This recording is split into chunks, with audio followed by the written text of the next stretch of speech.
Ampifaliana indray no iarabananao izay manaraka izao fandarana izao ary mirary anao mba atsapa ny fanatehan'ny tompo mandritra ny fotoana izay atao koa anomboka izao fotoana izao isika fandeha anasanao anondrika ny lohanao fa hivavaka isika. Rainay izay ny an-danitro ianao ilay ray nahary ny lanitra sy ny tany, tombony tompo mpanjaka ny mpanjaka mahafany zavatra rehetra, manolotra ho anao rery ihany ny dera, ny laza ary ny voninahitra mandrakizay ho anao izahay. Ny tsy fahafezana ny fisainana ka mahatonga anay hanotana izao ka tanafona aminao zany ankehitriny. Isaoranay ianao ny amin'ity fotoana ity ny fahazavan-tsaina avy amin'ny fanainao masina hazava fisainanay ahafahanay matakatra ny sitraponao amin'ny hafatra izay entana. Tononona sy angatahana amin'ny anaranao Jesosy Kristy nivavaka. Amen. Manoloana ny toejavatra izay iainan'ny olombelona maneran-tany amin'izao fotoana izao izay mahatsapa fa miainao anatina krizy ka miteraka tsy fahafaham-po, ary izay tsy fahafaham-po izay dia mampahory ny maro any ka ambety teny mandrakariva ny fijaliana, ny fahoriana ary indrindraindrindra moa ny fahatsapana hoe tsy vaovao mihitsy ny olana. Raha mijery ny vaovao dia toa miaratsy ny toe-javatra maneran-tany mihitsy. Zava-misy izay. Manahoana ny fanambaran'ny soratra masina mahakasika ny zava-misy, satria io zava-misy io tokoa tsy ekeny rehetra, ary ny tsy fanekena ny zava-misy no mahatonga ny olana izay mitranga ankehitriny. Dia hojerentsika mivoalaza ny Petera faharoa, Petera faharoa toko fahatelo ny andininy fahatelo. Petera faharoa toko fahatelo ny andininy fahatelo dia zao no vaky ny teny. Fa fantatrareo voalohany indrindra fa amin'ny andro farany dia hisy mpaniratsira avy aniratsira izay mandeha araky ny filany.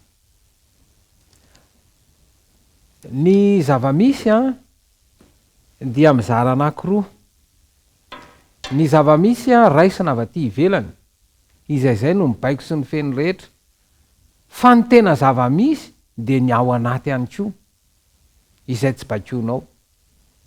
Ny avy aty ivelany zany afaka baikoinao rehefa hidinao ny vavahady-tsaina aty, fa ny ao anaty efa mikoriana ao anaty efa mandeha izay tsy fehezinao.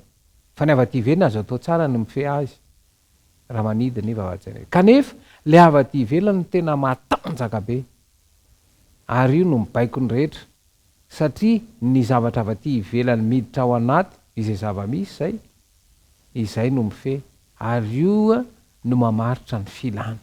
Ny filana zany dia zavatra tsapa, tahaka ny hoe noana dia te hisakafo, filana izay. Rehefa malahelo dia maneho alahelo, izay ndray nefa avy ao anaty. Ka eto zany ny anisan'ny miteraka ny olana dia tsy ny tsy fanekena ny zava-misy, ary io ny fototsy ny olana. Ka raha mijery zany zao, raha le vaky teny teo aty amin'ny farany aty, andro farany aty, dia miaratsy ny toe-javatra, dia samy mitady izay ho famanana izay. Manamafy zany ao amin'ny Timoty faharoa, Timoty faharoa toko fahatelo, dia zao no hanamafisany azy. Ao amin'ny Timoty faharoa toko fahatelo dia ny lohateny eo dia mivaky toy izao: ny amin'ny fiemorana any am-parany any. Andininy voalohany, fa aoko fantatrao zao fa any am-parany any dia hisy andro mahaory.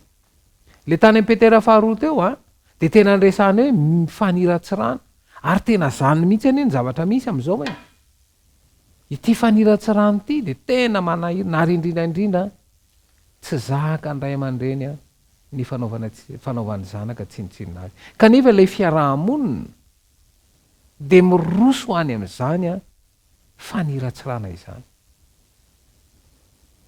Ka raha miteny zany ny soratra masina fa any amparany any de isy andro mahaory de mazava fa tsy tsara zany ity fiainany ity. Ninina zany ezaka ataony manam-pahaizana, ninina fikaroana ataony manam-pahaizana de izao tsy hamany olona na ara-boajanahary nao fihinanao viny zany. Ary indrindraindrindra tsy hama ny olan'ny fifankahalana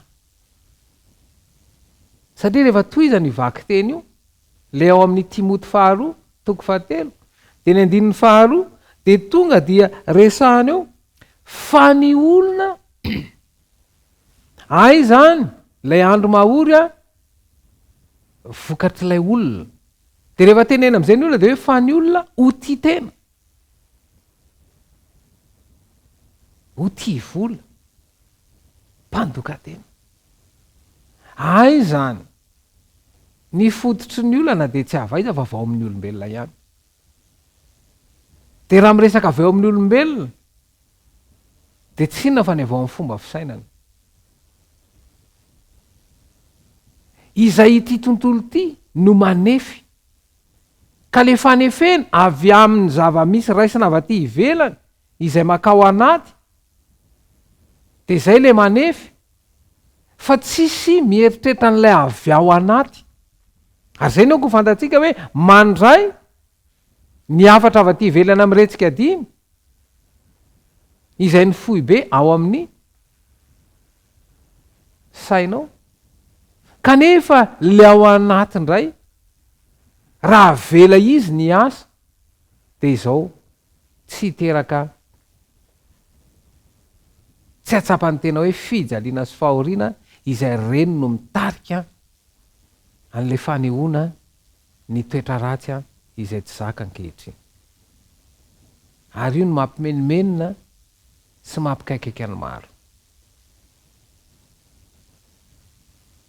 Noho izany dia raha miteny ny ao amin'ny Jaona 1:2-7 Jaona 1:2-7 de zao maka teny ary mandalo izao fiainana zao sy ny filany. Ary mandalo, ninona hoy ny lay mandalo teo? Mandalo izao fiainana zao sy ny filany. Mahagaga de izao ohatra mitoetra lay izy satria ny ambety teny rera de hoe olana tsy mety mivaha, tsy mandalo ange zany le izy. Fa nahoana? Satria izay indrindra lasa miankina amin'ny avy aty ivelany olombelona fa tsy miankina amin'le ao anaty. Satria rehefa toizana lay teny de zao ny toy lay teny fa izay manao ny sitrapon'Andriamanitra no maharitra mandrakizay. Miara mahita sy mahatsapa ny rehetra fa ny fiainan'ny mpanota de mijanona eo amin'ny fahafatesana. Sotra masina ao de mazava ny ambarany hoe fahafatesana no tambon'ny ota. Fa izao tsy mijanona eo izy ny tena marina fa le fiainana mandrakizay izay atolo Jesosy ilaina anaiko faty amonjy ny mpanota satria ny olombelona rehetra samy mpanota avokoa, tsisy marina de iray ary fa misy fanantenana zay omeny ao amin'i Jesosy Kristy. Ka raha miteny Jesosy Kristy ao amin'ny Jaona 2:7 Jaona 2:7 de vakitsika manomboka eo amin'ny 9 de zao no vaky ny teny ao amin'ny Jaona 2:7 ny 9 hoy Jesosy taminy izao ny lalana sy fahamarinana ary fiainana. Ao amin'i Jesosy zany misy lalana, misy fahamarinana. Ny olombelona tsisy marina de iray ary fa misy fahamarinana ary misy fiainana. Ay zany ao anatin'izao tontolo miaratsy sy miapodika sy miasimba izao misy lalana izay atoron'i Jesosy, misy fahamarinana izay resahany ary fiainana mihitsy. Ay zany ao anatin'ny fahoriana sy fijaliana io misy fiainana ao anatiny io. Fa zay le hoe mila manaiky aloha ary manaiky iny tena satry tsy mety manaiky fa de ny hitrotra ny aneo zay fiheverana fa hoe ny a mety ny any zao.